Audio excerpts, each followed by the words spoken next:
Murray Lock and Dam has probably seen more visitors than any other lock and dam in the state thanks to the development of the Big Dam Bridge. Touted as the longest pedestrian bridge in the world, the Big Dam Bridge is a sight to see. But it's what's under this bridge that captures our attention.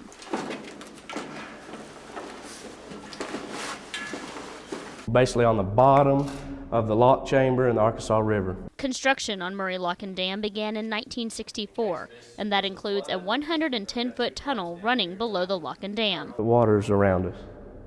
It's just a tunnel going right on the bottom of the Arkansas River, and you got water on both sides, and you got your spillway on top of us.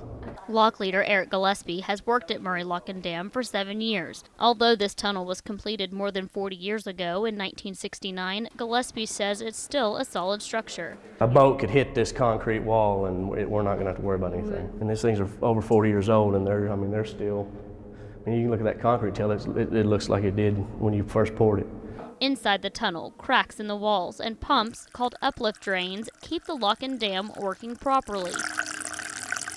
And as you see when we go through here, you'll see stuff coming up at them. Basically, this is to relieve pressure from the bottom. These dams and locks they're designed to leak some, because if they don't leak, you'll have too much pressure on them, and you'll end up having a failure. Once a month, Gillespie and his team check on the tunnel. We got to come down here and basically do our preventive maintenance.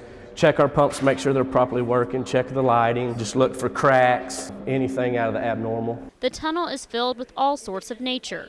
On the walls, yeah, it's dry. You would think it'd be slimy. On the ceiling, stalactites. How it drips out of the middle of it there. Stalagmites on the ground. That's just the build-up off of these calcium build-ups and stuff where it's broke off the ceiling and fell down here and just building up over time. And even muddy substances pulled from the bottom of the river floor. And as you can tell, just in less than a year's time, it's already back like this. Near the end of the tunnel, there are special pumps which serve an important function for the lock and dam. If the water level gets too high, that cable right there is a float. It'll hit that float. When it raises it up, it'll kick these pumps on and it'll pump the water up so that it does not get too high. Right now, with no flow in the river, they're probably going to run 3, maybe 4 times in a 24-hour period, and they'll only run for like 30 seconds to a minute, and then they'll shut themselves off. Gillespie says even heavy rains and earthquakes haven't lessened the effectiveness of the tunnel. Our dive teams go in and do annual inspections, and we check all that stuff, and there's nothing.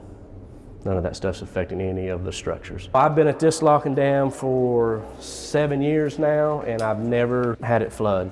In addition to Mother Nature's markings, there are ways for you to find your way around the tunnel. That P stands for a pier. That's letting you know that there's a pier on the other side of this wall holding up the catwalk and stuff above the gates. But you don't want to get caught down here without your flashlight. You get about middle ways in here, you can get a pretty good idea how dark it is down in there.